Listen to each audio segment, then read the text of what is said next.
Anger, sing goddess, the anger of Achilles, son of Peleus, that accursed anger, which brought the Greeks endless sufferings and sent the mighty souls of many warriors to Hades, leaving their bodies as carrion for the dogs and a feast for the birds. And Zeus's purpose was fulfilled. It all began when Agamemnon, lord of men, and godlike Achilles quarrelled and parted. These are the opening lines that the poet Homer sang in his epic poem, the Iliad, which depicts 10 days of the closing stages of the Trojan War. Other tales about the war had existed in ancient times, but only survive today in fragmentary forms, or with other ancient authors alluding to. Many scenes can also be found on Greek pottery, also attesting to the widespread knowledge of the war in ancient times. The war began with Helen, the face that set sail to 1,000 ships, accompanying Paris, a Trojan prince, back to Troy, although she was the wife of Menelaus, a Spartan king. The Greeks formed a coalition under the command of Agamemnon, the brother of Menelaus, and king of Mycenae. The Greek force sailed across the Aegean and waged a war upon the Trojans, not before Agamemnon committed the unthinkable act of sacrificing his own daughter for favourable winds, an act he would pay for his life after the war had ended. The war raged on for 10 years without the walls of Troy being breached, where Homer then begins his poem. The Greeks had laid waste to much of the surrounding countryside, raiding the villages around Troy, taking plunder and women. A great dishonour occurs when a woman the hero Achilles has taken possession of is taken off of him by King Agamemnon.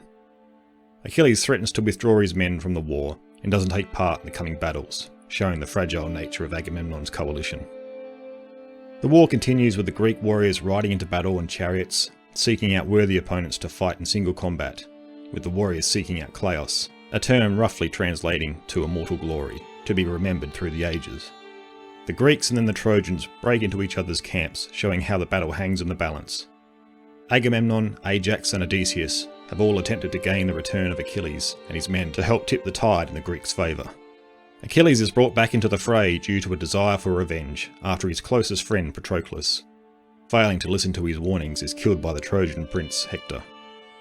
The war reaches its climax with a huge battle taking place that shakes the earth. Achilles is at the head of the Greeks, cutting down every Trojan he encounters in his rage. Achilles receives his revenge when he cuts down Hector in single combat and ties him to his chariot and circles around the walls of Troy. The Trojans are able to recover the body of Hector, and Achilles then agrees to a 12-day truce, where Hector's funeral can take place. The Greeks in Homer's Iliad are that of the civilization we now call the Mycenaeans.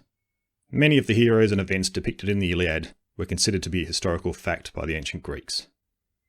Though with the passage of time, the tale has taken up a place in myth for most. Though in modern times, with the onset of archaeology as a profession, the past has been dug up and has been given newfound life to aspects of the Homeric poems. Hello, I'm Mark Selick, and welcome back to Casting Through Ancient Greece, Episode 4, The Mycenaeans. In this episode, we are going to look at our second Bronze Age civilization, the Mycenaeans. They were the first civilization to develop on the Greek mainland, and as we will discuss, the first civilization where we can trace a Greek identity, while also finding traces of other civilizations' influences. We will have a look back at where the Mycenaeans came from and how they came to inhabit the Greek mainland. We will look at the different eras of the Mycenaean civilization, which are classified by the burial styles used, and then see what surrounded their decline. The Mycenaeans lived in and around palaces in what we could describe as principalities, and we will look at what legend and archaeology tells us about them. We will see the Mycenaeans' involvement in trade and their contact with other civilizations, where evidence can be found in archives kept by these civilizations. We will then look at the cultural aspects of the Mycenaeans, their language, religion, and how they lived. So who were these people, and where did they come from? The legends and archaeological record agree somewhat on the outline of how the final movements of people led to the creation of the Mycenaean civilization. As we have seen from our past episodes dealing with the Greek prehistory, the settlement and population in the Greek mainland increased significantly around the beginning of the Bronze Age. There appears to be a new group of people and ideas who were located in the southern Balkans that started to trickle down into Greece. These people and ideas also appear to be part of the Indo-European migrations that had been occurring for centuries beforehand.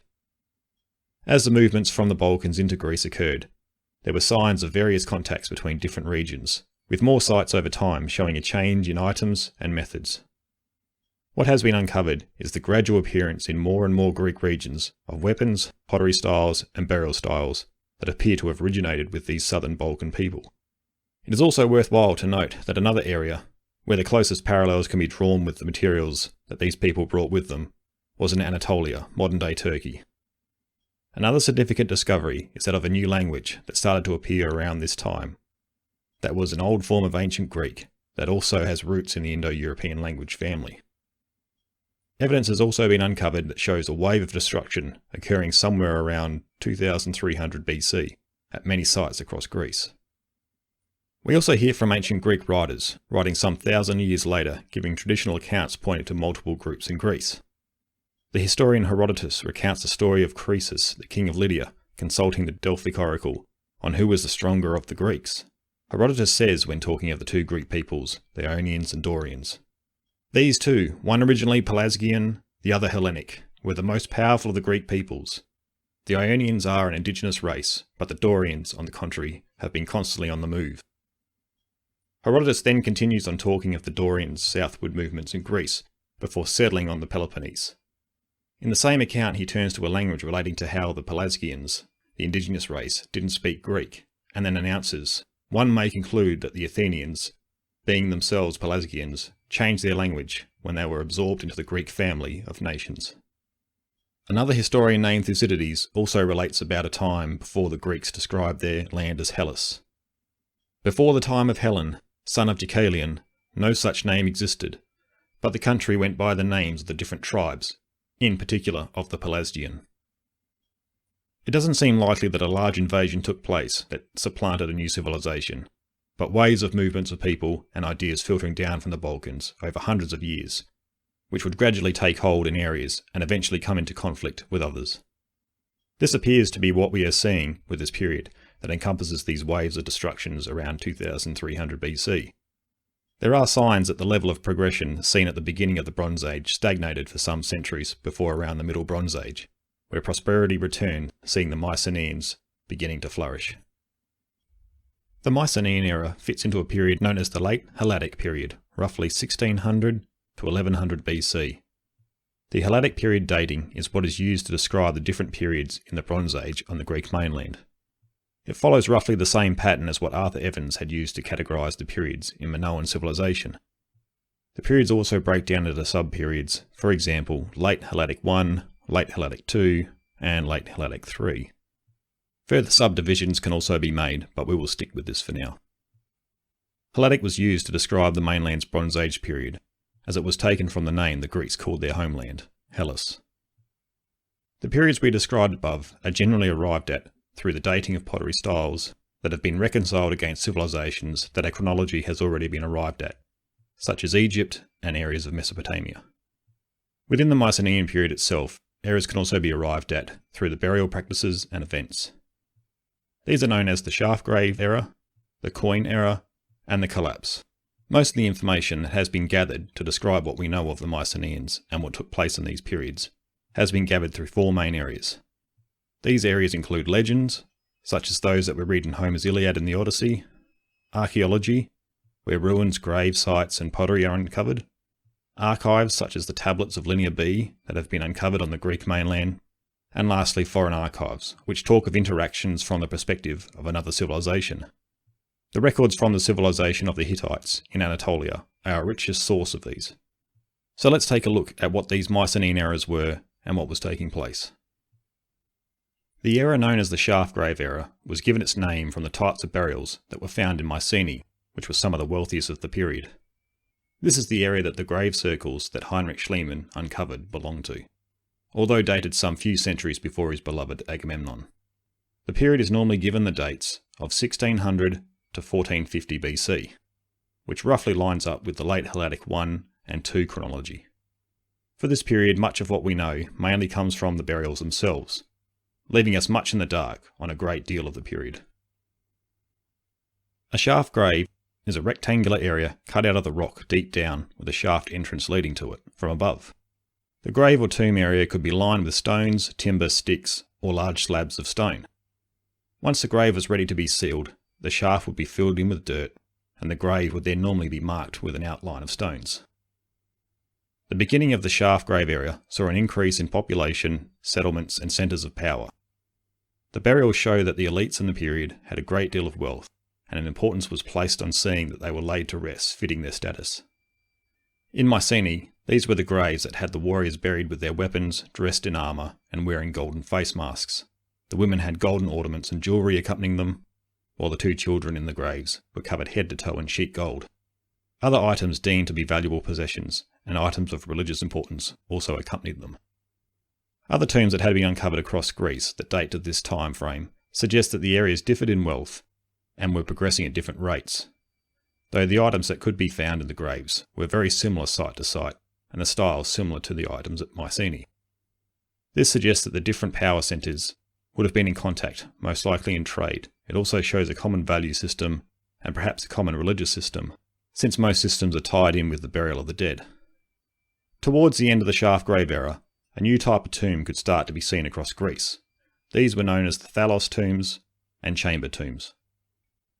These new types of tombs would become a popular way of burial in this new era, the coin or common era. These tombs usually had a long narrow entrance which led to a chamber for burial cut from the rock. These tombs would be cut into the side of a hill or dug into level ground and would vary in size from tomb to tomb.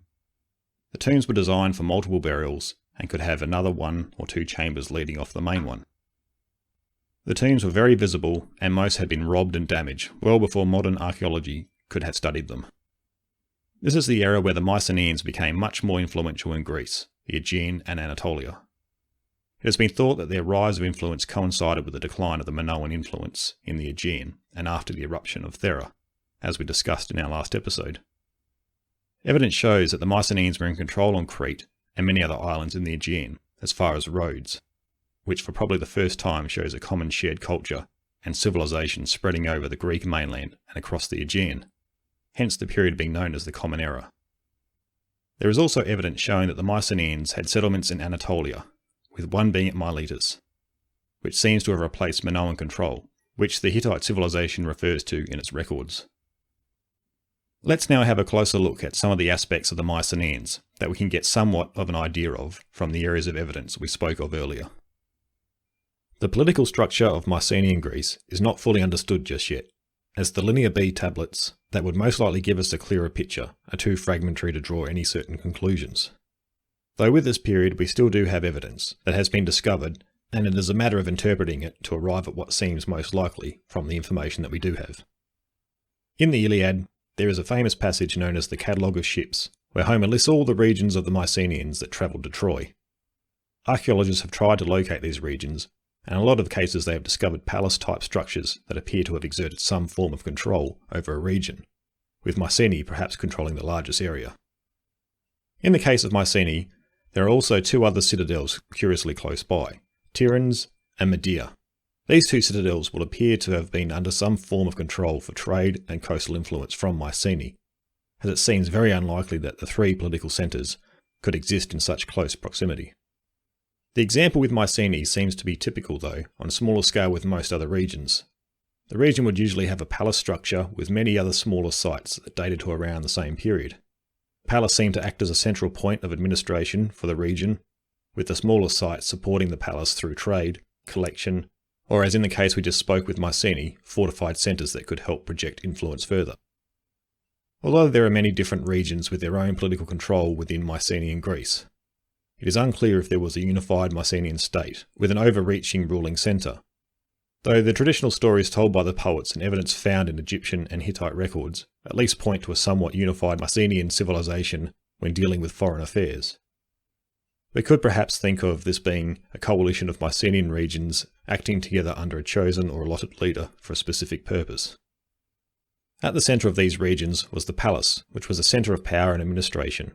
In most cases, the palace was built on a raised ground, rocky outcrop or an acropolis. These palaces were mostly surrounded by fortifications. Such as at Mycenae, the palace itself was created into a citadel, while a smaller wall or series of fortifications protect the dwellings surrounding the palace. The materials that were used to construct the palaces ranged from mud brick, wood, stone, and with some limestone also present. The structures usually consisted of rubble foundations, a framework of wooden beams, then a superstructure made up of mud brick. Distinctive individual aspects can be found in each palace, but they all had essential elements that were common to all. The most obvious was the presence of a room known as a megaron, or a great hall, which tended to lay at the heart of the palace complex. The king's throne sat in the great hall, where it would have been lavishly decorated to impress his power onto the visitors that would have been received in there. Surrounding the megaron there were a series of other rooms, corridors, and courtyards that made up the rest of the palace. Also, there is evidence that some of the sections were at least 2 stories high, due to the staircases found. Evidence also shows that the interiors of the palace walls and floors would have been decorated with colourful frescoes, which appear to have been learnt from the Minoans, but now with a distinctive Mycenaean style.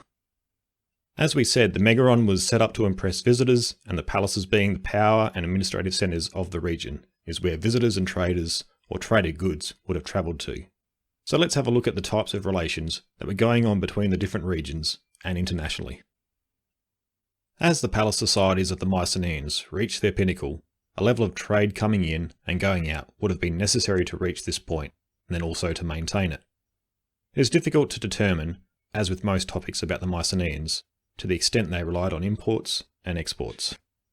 At least different types of evidence can suggest what was likely and shows us who they were in contact with. This includes Mycenaean pottery found in different foreign lands, written sources, images on reliefs, and even wrecks of ships that were carrying goods. For trade to occur, a network of trade routes would need to be in place. The coastal settlements had access to the sea, where ships could engage in domestic and foreign trade. The settlements in the interior would have relied on a network of roads, which archaeologists have uncovered evidence of, to connect themselves to other settlements and coastal regions. The one civilization that we can see the Mycenaeans as being in contact with to the greatest extent was the Minoans, as we spoke a little about last episode. This was probably due to both civilizations being so close and projecting their influence in the same areas.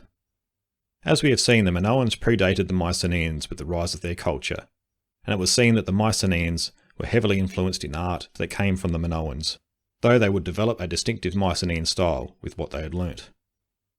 The Mycenaeans would also influence others, with their script of Linear B coming to replace the Minoans of Linear A on Crete.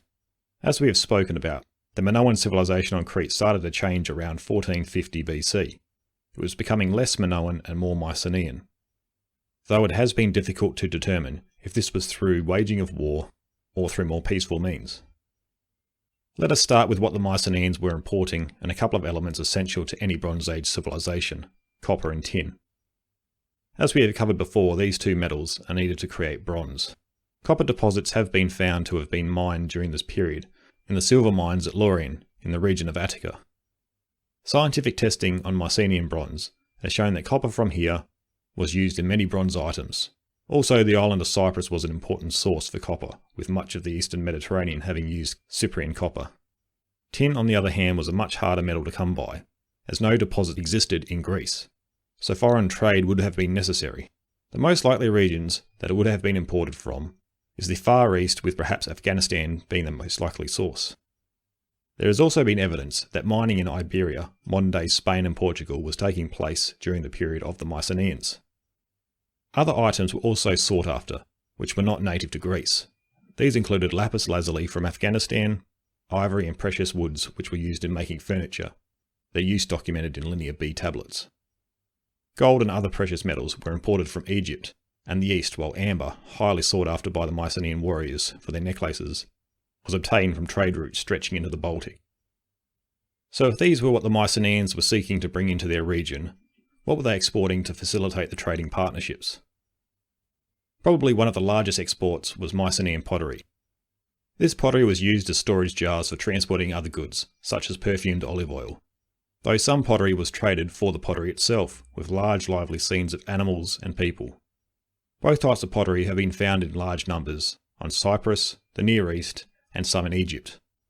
Also, large concentrations of Mycenaean pottery have been found in Sicily, southeastern Italy, and even as far as the east coast of Spain. The Linear B tablets that have been deciphered only really refer to internal matters, but some have led to the belief that textiles were also an export the Mycenaeans dealt in. Texts from other civilizations such as the Hittites, Babylonians and Egyptians, who were the big players in this period, show the Mycenaeans being involved in the trade networks these civilizations had in place, and olive oil often mentioned. Just to finish up on the subject of trade, let's have a look at a particular shipwreck that dates to around 1300 BC. It pretty much sums up the importing and exporting activities the Mycenaeans were taking place in one small snapshot. The Ulubaran wreck was found off the coast of Turkey, and it is thought to have been bound for the Aegean, with Mycenaean officials on board. Personal items that were found to be on the ship were 2 Mycenaean swords, 2 seals, spearheads, amber, glass beads, and other items carried by individuals. The cargo that they were carrying had origins in a diverse range of locations, from the Aegean, Egypt, Cyprus, Mesopotamia, and the Baltic. The cargo consisted of 10 tons of copper, a ton of tin, Canaanite jars, glass, Cypriot and other pottery. Other items such as ebony, ostrich eggs, ivory, and even a scarab inscribed with the name of Nefertiti from Egypt was found. Many other items were also aboard, and testing has been able to identify pomegranates and figs were being carried in large numbers.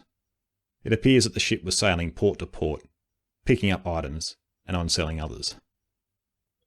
Earlier in this episode, and in our past ones, we have referred to Linear B, which was the language spoken by the Mycenaeans, and found on tablets located in the ruins of their sites. The first time this language was encountered was during the excavations at Knossos by Arthur Evans in 1900, where he also uncovered another script, known as Linear A, that dated to an earlier period on Crete. In 1934, a man named Carl Blegan uncovered the first evidence of Linear B on the Greek mainland, at a site in Messenia, while searching for the palace of King Nestor of Pylos, where he uncovered 600 tablets. This is one of the key pieces of evidence that is used to show that the Minoan civilization was supplanted by the Mycenaeans.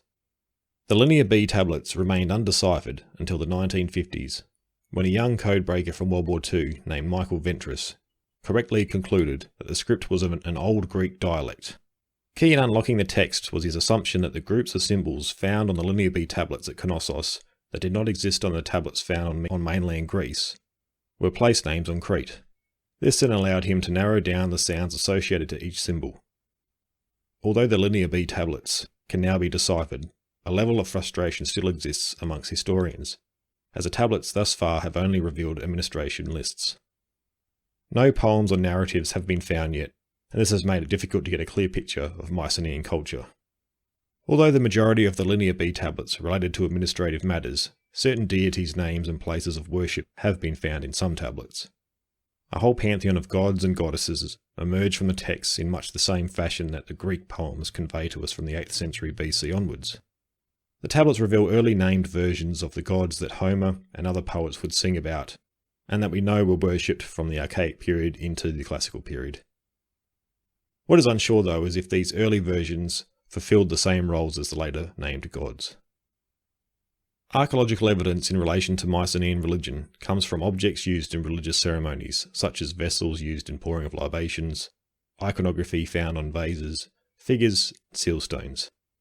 While sites uncovered by archaeologists point to the importance of religion for the Mycenaeans due to the potential access most of the populations would have had to the sites. The sites that the Mycenaeans are believed to have conducted religious ceremonies at have been found within the palaces themselves, and also out in the regions, from special religious centres and open-air shrines, giving access to the large population centres, as well as to farmers and other rural population. So although we don't get any sort of picture of the belief system, we get a picture from the physical evidence that religious practice was an important and likely a central element in Mycenaean life. Another element the Mycenaeans seem to hold in great importance, and would have most likely had religious elements tied to it, was warfare and the warrior.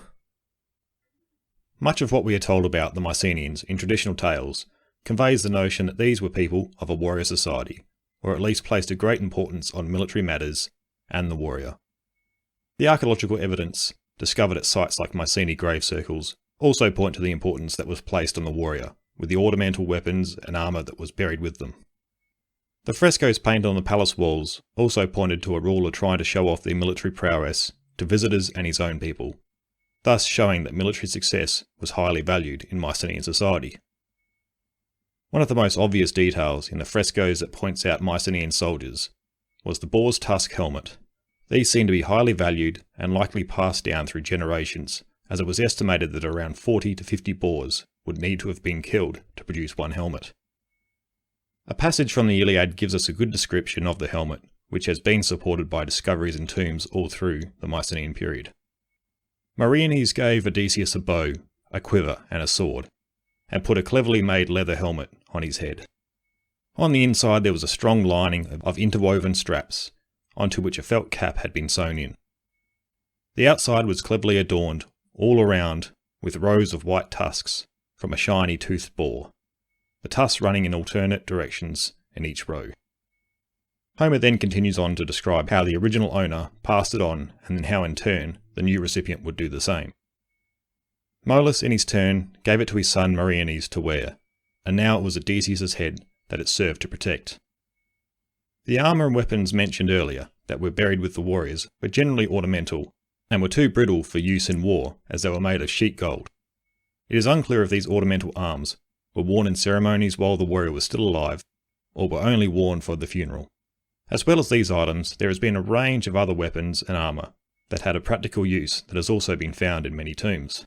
These range from many different varying forms of swords and daggers, and a range of spearheads and lighter javelin heads, which were all made of bronze.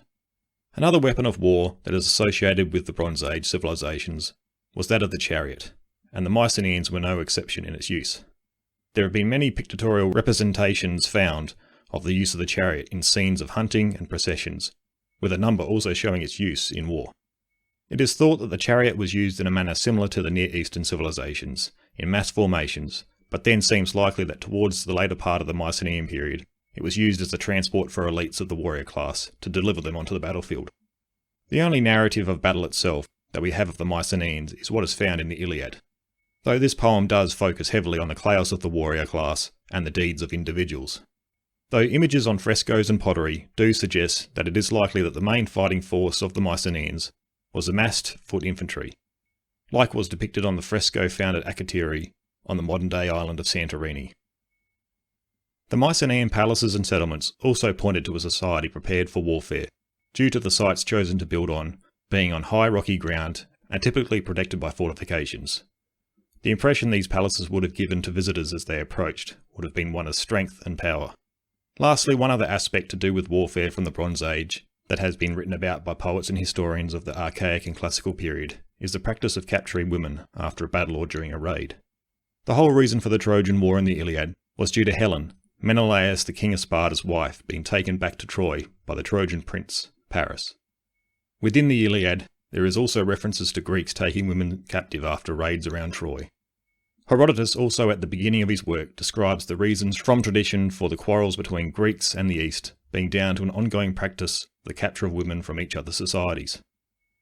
Recently it has been shown that what we hear from the traditional accounts may well have been a common practice, as sections of a number of Linear B tablets have used a word that has been associated with the word capture with the word woman. So as we have seen, it is pretty hard to try and form a narrative of the Mycenaeans, due to the fragmentary evidence that is available. Though at least we can still get glimpses into certain aspects of the civilization, even if admittedly they are the best guesses based on the information at hand. Homer has made it possible to let our imaginations run wild with the events and people of the Bronze Age, with archaeology sometimes reconciling some of these aspects of the traditional tales. Hopefully what we have covered has given an understanding or clearer picture of the period that the later Greeks would look back on as a heroic age, as seen as founding many cities and family lines. A large reason that we are unable to form a clear narrative of the Mycenaeans is due to the fact that their civilization, like the Minoans, would disappear in a time of confusion and chaos. The bronze-clad warriors would survive in the Homeric poems and tales told by later generations.